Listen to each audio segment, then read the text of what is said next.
What would an American invasion of Iran actually look like? And more importantly, is it even possible? For weeks, tensions have escalated. Strategic strikes, political statements, and global uncertainty. Some analysts argue this is controlled pressure. Others warn it could spiral into something far bigger. At the center of it all, a critical question: is this a calculated strategy or a dangerous miscalculation? Tonight, we go beyond headlines. We examine history, strategy, geography, and the reality behind modern warfare. This is not speculation. This is a deep investigation into what comes next. The situation didn't escalate overnight. Recent military actions, economic pressure, and diplomatic friction have created a volatile environment. According to multiple defense analysts, the assumption that any conflict would be quick and limited may not hold. History shows that wars rarely follow initial expectations. What begins as a controlled strike often evolves into something far more complex. And now, policymakers face a difficult question: how do you end a conflict without appearing to lose it? In Washington, decision-making is rarely just about strategy. It's also about perception.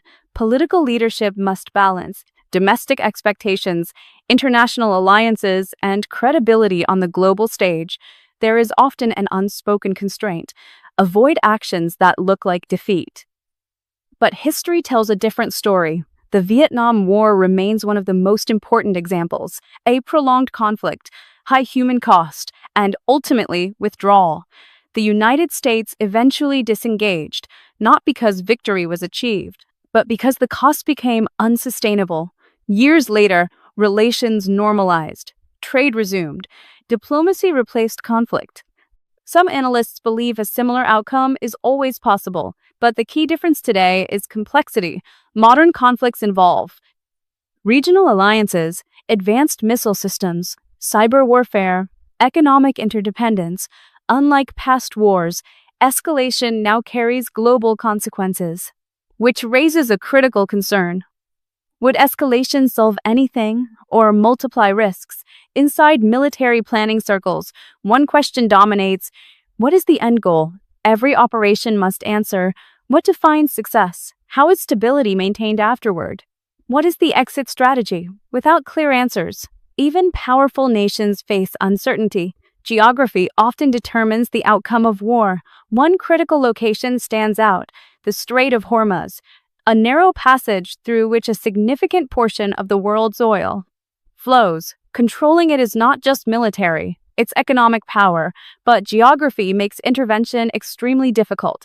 Steep terrain, limited landing zones, high defensive advantage. Any attempt to control this region would face serious challenges. History offers a striking parallel: the Gallipoli campaign, a bold plan, naval dominance, high expectations. But the outcome: a prolonged stalemate, heavy casualties, and eventual withdrawal. What seemed simple became a costly failure. Today's battlefield is even more complex. Iran's defense strategy is built on asymmetric warfare, strategic geography, regional influence. Unlike traditional wars, there is no clear front line. Instead, conflict could spread across multiple domains simultaneously. Which makes one thing clear: a quick resolution is unlikely. At this stage, several outcomes are possible: controlled de-escalation, prolonged tension without full war, expanded regional conflict. Each path carries consequences, not just for one country, but for the world.